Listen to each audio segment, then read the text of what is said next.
What's up everybody, and welcome back to Ducks and Download.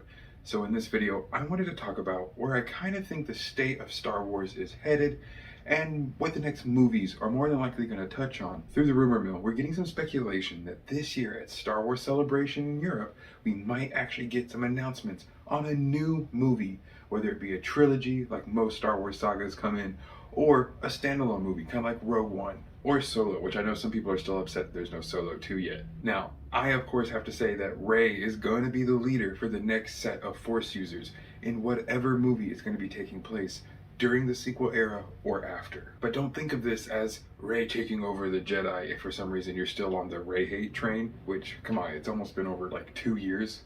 Think up a new original idea, please. And she won't be leading the Jedi Order, but probably will be leading a group of the Skywalkers or Force users. I believe the Jedi cult has been killed after Sidious. Rey, of course, joined by Finn, as I would want it no other way, is going to be leading the next generation of Force users to guide the galaxy into peace and understanding.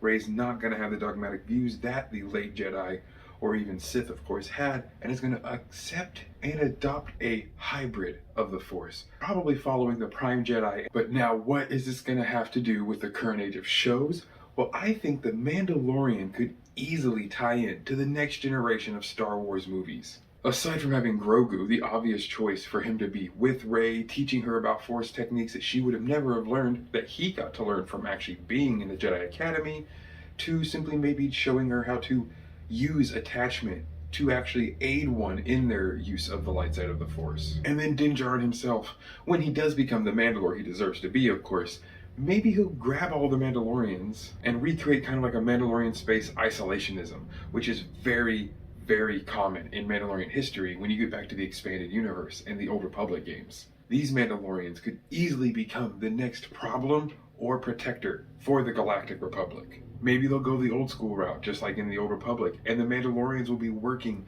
for the next big bad evil, whether that's Thrawn or a new Sith Lord. Or the Mandalorians have more honor, and instead they're going to be fighting with the new fledgling Republic to kind of help carve their own space out and retake Mandalorian space. While with that, maintaining a fence throughout the mid-rim to keep the outer rim more secure and all these crime cartels from leaking into the now very exposed Open Republic space. So I could easily see Din and Grogu playing a huge part in the next sequel, or just standalone movie. Now with Ahsoka, we're gonna have to see where her series goes before I can really develop an idea on how she's gonna play into the next larger scale of movies. Will she teach Rey? I don't see why not. I highly doubt she's gonna die in the Ahsoka series. No one wants that. Between Ezra, Ahsoka, Sabine, and many of these other people who have worked with Kanan or other Force users, we could really get a new sect of Force creatures, much like the Bendu, much more into the Force for the Force's sake. Bring back the Way Seekers like Orla Jurini. And of course we also have the entirety of Hutt space and these major cartels that have only thrived, I'm sure, in the chaos between the New Republic and the Final Order. So what's going on in Hutt space? Now, you want to talk about a huge problem. What if the Hutts get uppity and decide to retake the Hutt Empire and bring back something that didn't exist from long, long ago? The Hutt Empire is thousands and thousands of years past its reign. But if you ask any Hutt, it's due to come back any second now. Does the villain have to be a dark side user? Well, no. The High Republic has easily shown us that with Marchion Ro or the Path of the Open Hand, you don't have to yourself be in tune with the Force. But the dark side always finds a way to meddle and to move around those who are usually kind of conquering and doing evil things within the galaxy far, far away. But it could easily be a Dark Lord from far back into the past.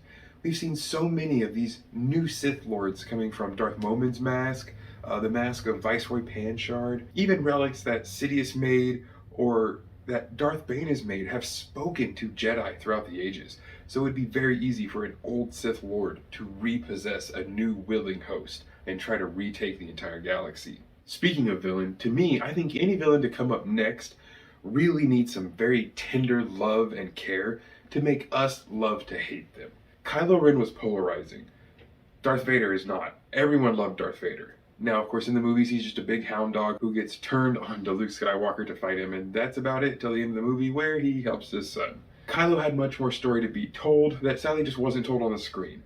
This next villain needs exposition on the screen. As much as I love the comics and I love the books, most people aren't going to read them, and they're going to need that character backstory and those driving forces to really help push the envelope and keep Star Wars on the silver screen, where I wouldn't say it belongs, but it's definitely due for another blockbuster. There's no feeling to me that's better than sitting in a nice movie theater with fresh popcorn and seeing that opening crawl start. Oh, it gives me goosebumps just thinking about it. Then again, not just the villains though. I think all the characters are going to need more attention. And these new, very, very honed directing jobs where the writers and the team have been very tasked to work together on every single scene, even with multiple directors throughout the series. You've proven you can do it, so don't try and make these too big right off the bat. But definitely, maybe look at a target audience. Maybe this first movie will be more for the family audience, so it'll show off Rey and the big saga begins. Or it's going to be a standalone movie, and it should be nitty and gritty.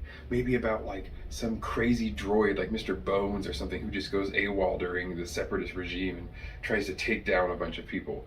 It doesn't have to be all fun and games and heroes winning. Honestly, I think Star Wars would do phenomenally if they could write in a good ending where the bad guy wins. Because think about the last time they did that and how great that movie did. Empire Strikes Back is still to this day one of the critically acclaimed best movies in all time, let alone the Star Wars series. But what's going to drag more people into this movie than anything else, especially if you use the Mandalorians that are being built up? Well, another war with Mandalorians is prime territory for Easter eggs, flashbacks, and all kind of amazing lore dumps about the Knights of the Old Republic, the Old Republic MMO style of time period, and the war with Darth Revan versus Mandalore the Ultimate. I mean, we could go even further back and talk about Mandalore the Indomitable and Exar Kun. So many amazing opportunities for lore if they bring back the Mandalorians and recanonize a lot of their culture after Season 3. Well, and of course, a lot of these speculations could change as we're only a few weeks away from Mandalorian Season 3 dropping. I am so stoked, guys, and I am sure you are all just as excited as I am. Now, in the comment section down below, please put what you think the next movie or set of movies should have. Pick or choose. Or if you stand a very firm ground that maybe they should stay away from the movies for a little bit longer, let me know that as well. Thank you all so much, and as always, may the Force serve you well.